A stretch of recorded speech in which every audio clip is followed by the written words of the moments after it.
I know we're all the same. We find these super inspiring videos on YouTube where people talk about their morning routine, dopamine detox, or how much money they make. But today I'm here to share habits that actually change my life for the better. And no, these aren't your typical wake up at 5 a.m. or journal your feelings type of tips. These are habits I wish I'd known sooner, so grab your coffee, even if it's overpriced. We're gonna get into that, and let's get started.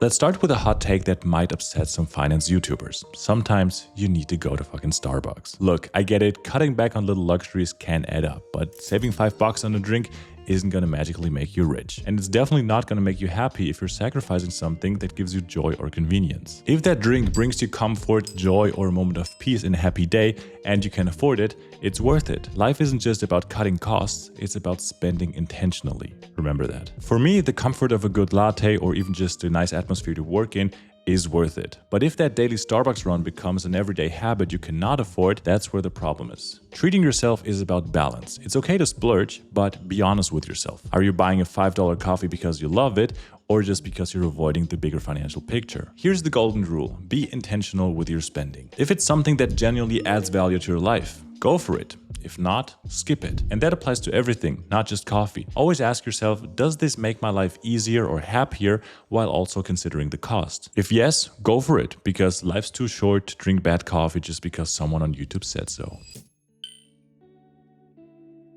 So let's talk about something I'm low-key passionate about: positivity. And no, I don't mean pretending everything's fine when it's not. I mean genuinely to approach life with a better mindset. And I know the word mindset has gotten a really weird and kind of negative connotation in recent times, but please hear me out on this. I'm naturally a very positive person, but I've learned that positivity isn't just a personality trait you were born with, it's a skill you can learn. Recently, I was with a friend who always seemed to find the negative in every situation. If something didn't go as planned, the mood would sour immediately. But here's the thing: life will throw you curveballs. So instead of asking, why did this happen? Ask yourself, did I play a role in this? For example, if you're upset about missing a flight, sure, there may have been traffic, but could you have anticipated that during rush hour? Or did you not plan a buffer? Owning your part of the situation is empowering because it shifts your focus to what you can control, so that next time you can actively avoid the negative outcome. And when things are out of your control, try stepping into the other person's shoes. Why did that coworker miss their deadline? Or why did your partner make that decision? Most of the time, people have reasons that make sense to them, even if they don't immediately make sense to you. Try to understand them so that you can either change their perspective by showing them why this decision upset you, or even change your own opinion on the matter and admit that with the new information you now have, the decision might have been the correct choice and you would have done the same thing if you'd been in their shoes. So it's not about being naive or ignoring problems, it's about choosing on solutions instead of crying about why everything sucks.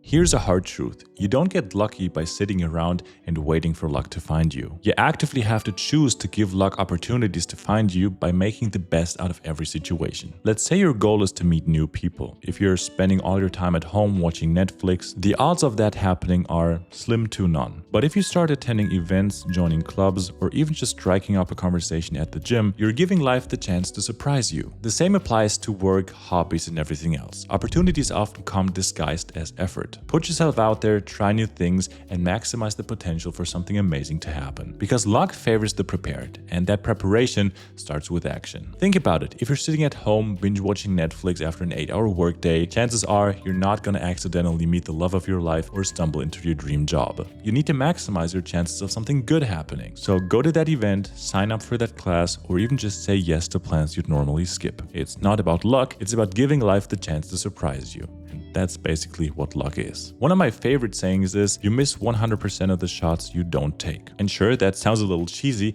but it's very true. Put yourself out there, work hard, and trust me, good things will follow. Here's a mindset shift that will save you so much stress. Every time you're faced with a tough decision, ask yourself, will this choice impact my life in the long run? Because most of the time, we blow things way out of proportion. But when you take a step back and think about whether this decision will matter in a year or even in a month, you realize it's probably not as big of a deal as you thought. This helps you be way more relaxed with the decision and ultimately helps you choose the better option, or lets you realize that it doesn't really matter what you're choosing. For example, choosing between 2 job offers, yeah, that's something important. But whether to eat pizza or sushi for dinner, that's probably not life-altering. Learning to prioritize what truly matters to you can help you make better decisions and stop sweating the small stuff. Okay, little confession time. Have you ever looked at a task and thought, that's gonna take forever, and then avoided it like the plague?